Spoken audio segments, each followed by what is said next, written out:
Good morning and welcome to the very first 5 with Fitz video edition. If you like this and you want me to continue doing these videos, please make sure you let me know by leaving a comment and subscribing. I'm new to this video stuff. Anyway, let's dive right into it. It's hard to believe it, but Q2 earnings season is here. And not surprisingly, the posturing has already started an early market going. Legions of perma bears are cautioning against more growth and the inevitability of a fall, which is, of course, exactly what they've said since roughly 2009. I really feel for these guys because it must be tough to be wrong for so long and so consistently. Anyway, no doubt there's going to be volatility ahead, but that is different. Stay focused. The numbers we're likely to see this earnings season could be the very best we've seen in terms of year-over-year growth, on par with 2009 when the world came roaring out of the depths of the global financial crisis.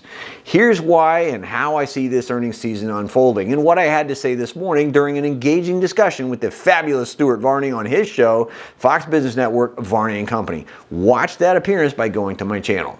So here's my playbook for today. Number 1, earnings could be the best since 2009.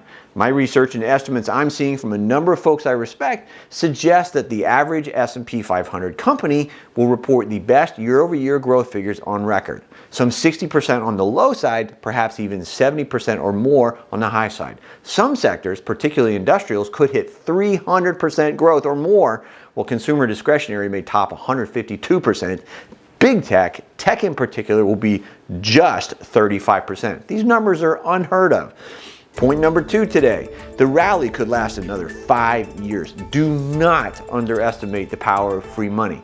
The biggest single mistake any investor could make right now is to lose faith. The rally could continue for another 5 years because the combination of free money and pent-up demand is simply staggering. There will be more volatility, to be sure. That's our traveling companion, as the linkage between rates, leverage, and computerization continues to increase. But that does not have one dang thing to do with the business case for owning the best stocks. Savvy investors will gravitate to the best, while the rest, meaning any company that misses, is gonna get pummeled. The time to check what you own is now, before the fracas gets started, ahead of time. Point number 3, buy this bank if you're as serious about investing as I am. JP Morgan Chase. CEO Jamie Dimon may be the only CEO who truly understands how money works, and his bank reflects that, especially with the move to digital money that's rushing towards us. I hope I'm smart enough to buy more shares if there's a dip, and I'm planning to.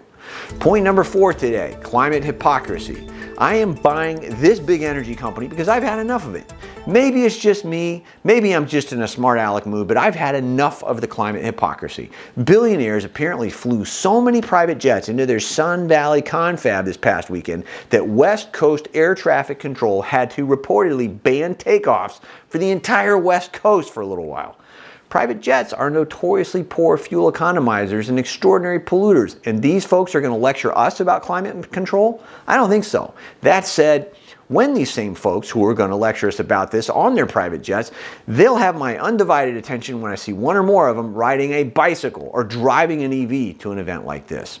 Actions speak louder than words. Oh, and again, not that I'm feeling cheeky about the whole Sun Valley thing, but I'm going to buy a few shares of Chevron just because I can. The company is expected to hike dividends, resume buybacks, and I like that.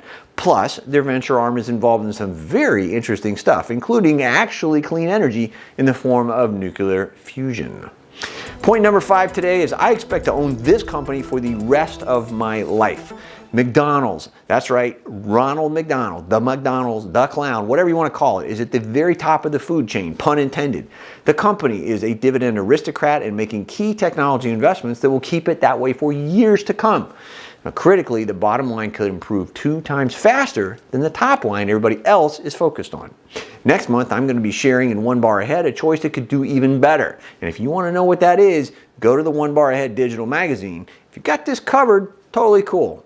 The bottom line today is a lot of people tell me they want to be wealthy, but the stark reality is that very few are willing to put in the effort.